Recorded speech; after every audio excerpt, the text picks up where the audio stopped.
And now, Martin Yan, the Chinese chef.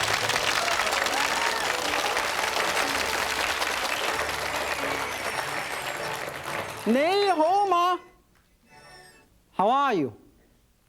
Today, we're going to the western part of China, to the province of Sichuan. And I have hot flesh for you. Not all the dishes from this province are hot or spicy, so hold on to your taste bud.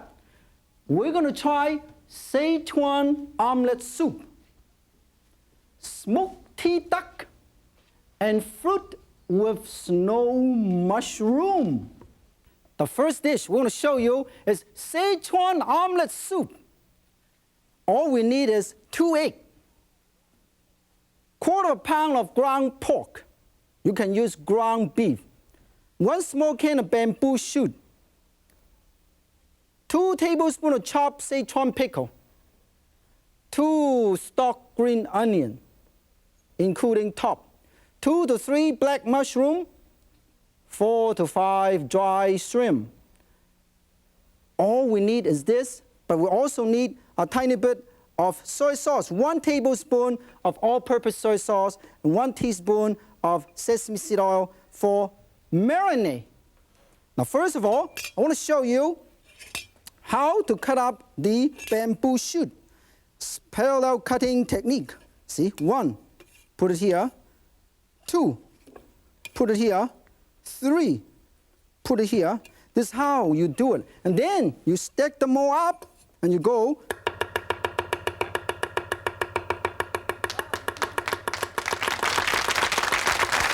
Put them all together.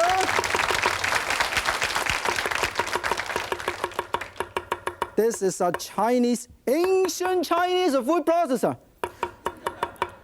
With one of these, I guarantee, nobody's going to mince word with you. And then we set this aside. We put it in this bowl, okay? Put it in this bowl. And I also want to chop up tiny bit of Sichuan pickle. This is what give the Sichuan dish its characteristic. Sichuan pickle. You buy them in a can or you buy them in a bag. Put in the fridge, it lasts for 235 years. Chop them all up. Chop them all up. Put them all together. Put them all together. Also, put some minced mushroom, finely chopped mushroom and green onion, and also dry shrimp. Put them all together.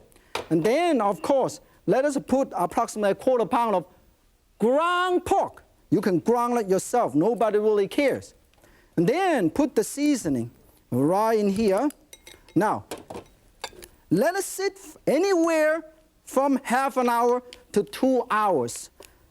You can do it way ahead of time. You can do it overnight. Don't feel that you have to do it right before your dish. Okay, let's set aside. Let's move them in. Set it aside. Okay, let's set it aside over here. Now, the next thing I want to show you is, I know that some of you have been complaining, violence on television. But you have never seen violence on television cooking show until now. I am going to crack this egg and beat them senseless. I hope you don't consider this as violence. And also you notice that for those of diet-conscious people, make sure that you use lean meat because fat meat has a lot of cholesterol. Cholesterol takes up too much room in your body. There's no room left for food. Make sure you do that. Now I'm going to turn this on. Heat up your wok. Always heat up your wok. You can do it in your frying pan or non-stick frying pan, but I happen to use a wok. In the meantime, I also bring a pot of broth, homemade broth, to a boil. You see, it is boiling. 1 teaspoon or so. If you use non-stick frying pan, you can use less. When this is ready, you swirl the oil around like this. Look at this. Look at this. To make sure the oil call a large cooking service. And then you can start making the omelet. Now, the most important thing is the filling. We just put them together. Has to be cooked ahead of time. Because when you cook this, look at this. You have to cook this ahead of time. If I were you, I will cook this at least a couple hours ahead of time. And I fold this, make this omelet at least a couple of hours ahead of time before dinner, so you don't have to do last minute running around. Because if you do this last minute running around, you can drive yourself up the wall. See, a lot of people ask me, how can I prepare dishes for dinner? The most important thing is do not cook too many last-minute stir-fried dishes, because you, in the last minute, will drive yourself crazy. Now, when this wok is hot, we will make sure to make a little omelet here. Okay, nice omelet. Make sure you put an omelet right here. Move them around a little bit. Make sure the omelet is nice and round. And then we scoop out approximately 1 teaspoonful of this round on one side, okay, right here. And then I turn this around and I hold onto it like this, and I make this omelet. This is a gigantic omelet for those hungry people. For people are not that hungry, you make skinny, small, dinky omelet like this. This way, for the same egg, you can make twice as many omelets. You see, move them around, turn them to the other side, move them around, turn them around like this. This is the way to go, you see, turn them around. When this is done, you put them all here. This is gigantic. This one is for me. Now, when this is all ready, we will put this in this wonderful broth. Let's put this in 1, 2, 3, 4. How many people are interested in this? Raise your hand. Practically everybody. We're going to have to cook this 3 times. Put them over here. And also, to make this dish more interesting, I want to show you, we are going to add some watercress. This gives some color to it. Sprinkle some watercress. Then you can serve these right here. Or you can serve it in a bowl. See? A lot of the Chinese dishes, you can serve it right here. Let me show you how wonderful it looks if you serve it right in the bowl. Look at this. Beautiful. Look at this beautiful dish.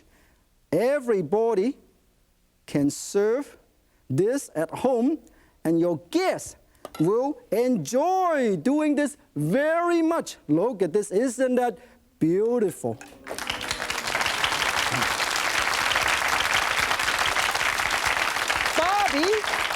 Bobby have a question for us over there. Yes, I would like to know, is an electric wok as good as a stovetop one? Well, I would say yes, because in cooking, you want to perform a multitude of different purposes, different cooking techniques, different dishes. When you have a regular stovetop wok, once you put it here, there's not much space for you to put another one.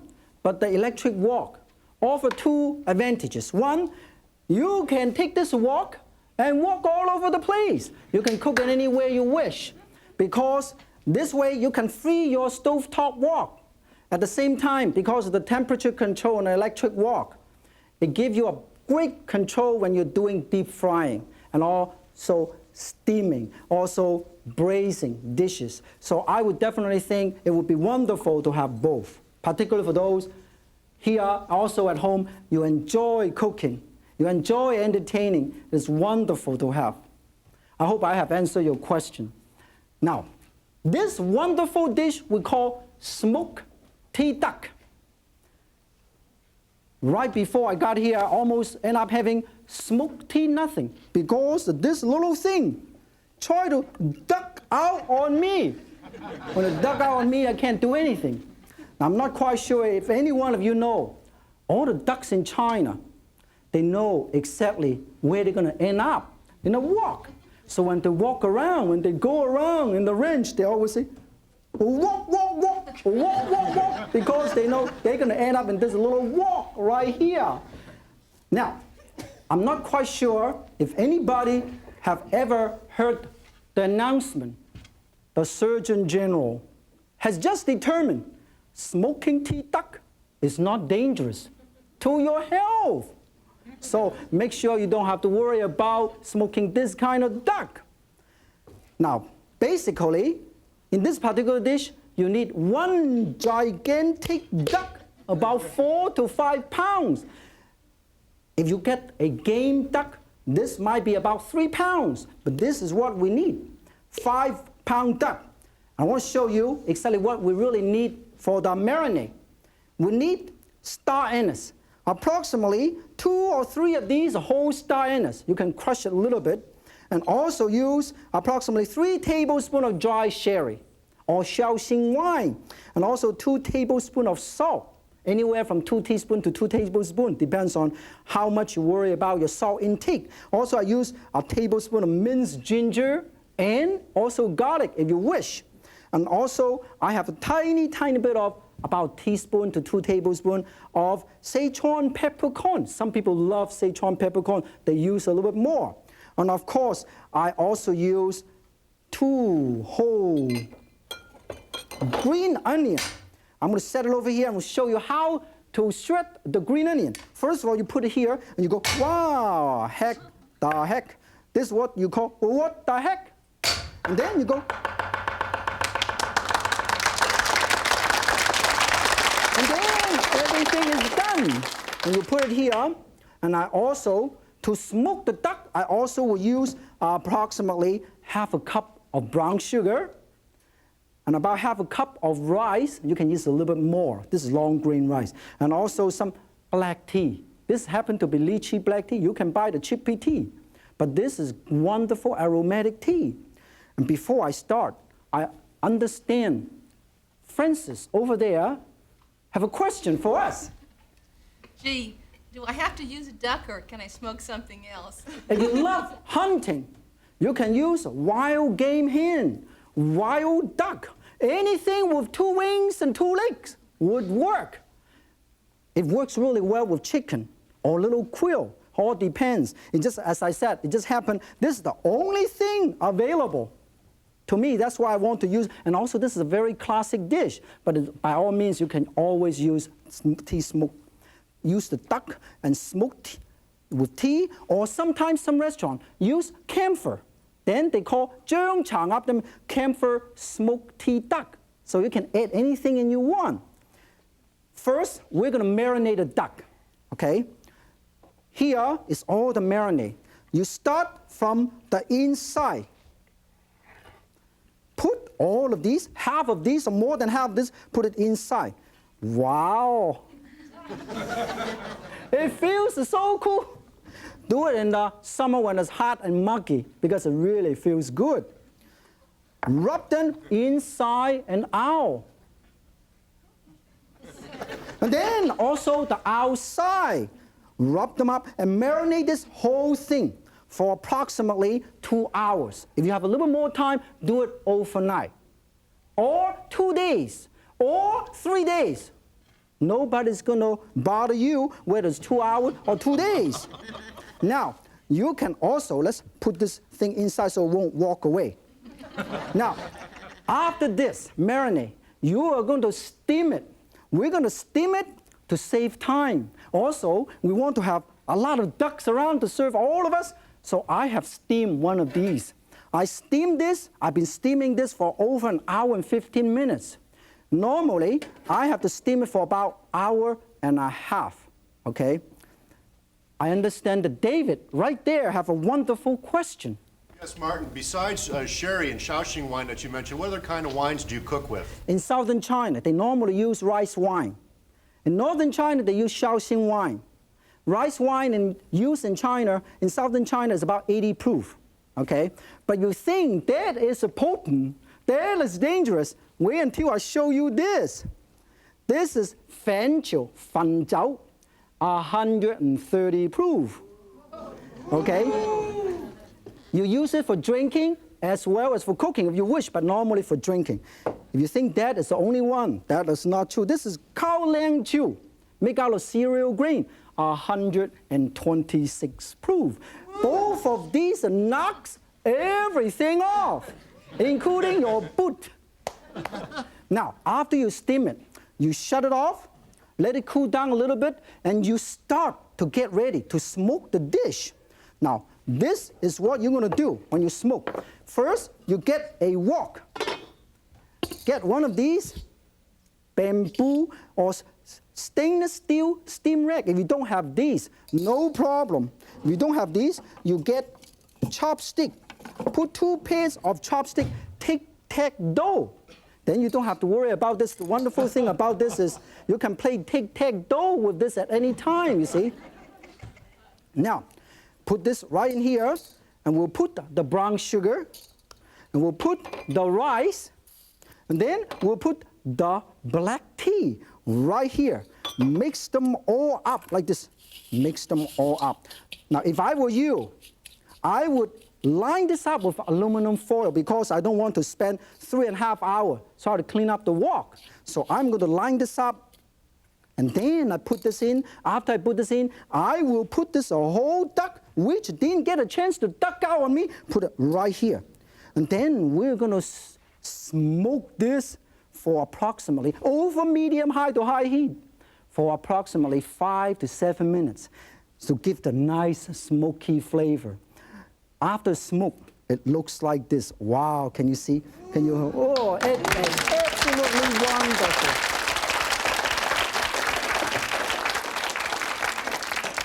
After this is smoked, all you have to do is take it out. And I am going to show you, you can cut this up, cut it into bite-sized pieces. See, for me, I got a big mouth, so I cut big pieces. See, first, I cut this up first. See? Put it right here. Secondly, I cut this side up. And I set this aside because I want to put the whole duck back together. After I cut into bite-sized pieces, I want to show you how I did it. Look at this. This is how I do it.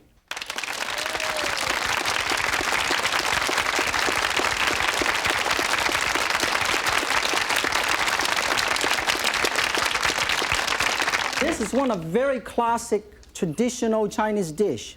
It's called snow mushroom with fruits.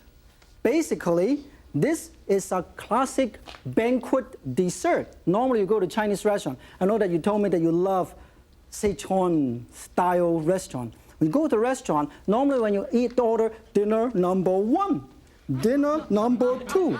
You don't normally see such a classical dessert. Normally when you order banquet, formal dinner, they serve this. You can actually buy one of these because 1 pound would last you for 255 years because you soak it up and they swell and they expand to about 6 times as much. All you really need is a tiny bit for each guest. Now the next dish I'll call snow mushroom with fruit. This is started with approximately 1 ounce of snow mushroom. They also sometimes call white fungus. I try to stay away with the word fungus. And also some mandarin orange, 1 small can of mandarin orange, and a small can of lychee fruit from South China. Of course, you should definitely have pineapple. So I have pineapple chunk. You can use pineapple ring. I also have 1 cup, 3/4 cup to 1 cup of water, and approximately 3/4 cup to 1 cup of sugar to make a heavy syrup. To save time, we are going to make the syrup. Put the water here with some water, exact measurement because it takes a while to cook this. And make sure when you're making syrup, it's tricky because you got to keep your eyes on because if you think it is burning, it already has. Very, very careful. Don't caramelize this, but you're making a light syrup. This is very important. Now here, since we have some time, I want to show you how to actually clean this up.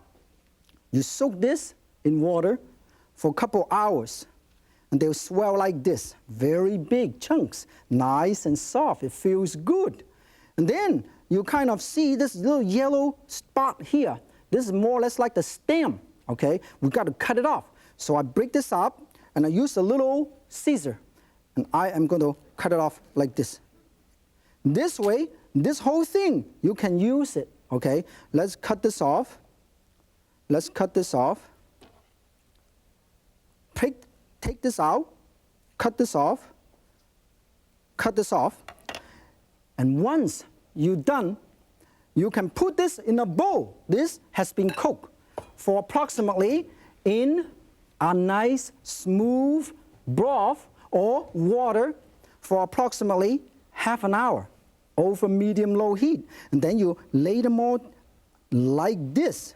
Trim the yellow stem away, put it here. This is already cooked, you see. Put it here, put it here, put it here.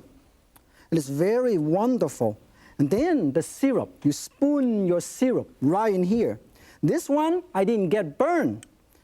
I did not burn it, so it's nice, heavy syrup.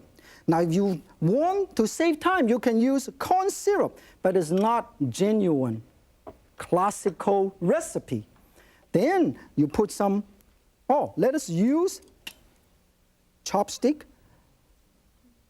pineapple, right here, pineapple. And also, mandarin orange, right here. It's very easy to do, and it's a wonderful dish. Also, we're going to use lychee fruit. How many of you have ever visited the Orient? Raise your hand. Oh, quite a few. If you go to Taiwan, Hong Kong, or China around the end of August, around anywhere between July the 15th to August the 15th, you see fresh lychee fruit. In fact, right now, if you live close to Chinatown, you can buy frozen lychee fruit. It's succulent. It's wonderful. In case you can't find it, no problem, because you can always use the canned lychee fruit. Now, I know that a lot of you love to go into Chinese restaurant, particularly Quincy over there. We're going to show you and tell you and teach you how to say something very important. After a meal, if something is delicious, you've got to let the waiter or the people know. And this is how you say it if it's delicious. Ho sick. Ho sick. Isn't that simple? Just like Santa Claus. Ho sick. Repeat one more time. Ho sick. See, when something is wonderful, delicious, and delicious, and marvelous, you always say ho sick. In Mandarin, it's called 好好吃. Now, I understand some of you have never heard of other type of black fungus or tree ear. I want to show you because this is a good educational process here. This is wood ear. In Chinese, called 鰻鱼. Anybody? Repeat, 鰻鱼. This is just like an elephant nose. After you soak it up, they're really big. And if you love mushy pork, if you love hot and sour soup, they always have this. They soak it and shred it into little julienne, matchstick size, and put it in. They're nice and crunchy. They are absolutely tasteless, but they are wonderfully crunchy. That's the reason why people love it, okay? Now, also I want to show you another thing that some of you have never seen. This is cloud ear. This is little cloud ear. It's also black fungus. This is also tasteless, but also got a wonderful texture. So when you go to the Chinese restaurant, you can order this fruit with snow mushroom. Since you are so wonderful here, I also want to introduce to you. This is hot and sour kung pao prawn or shrimp. We will serve you both of these over here. It complement this wonderful menu wonderfully. It's just about time for this show. I would like to say, if Yan can cook, so can you. Join in.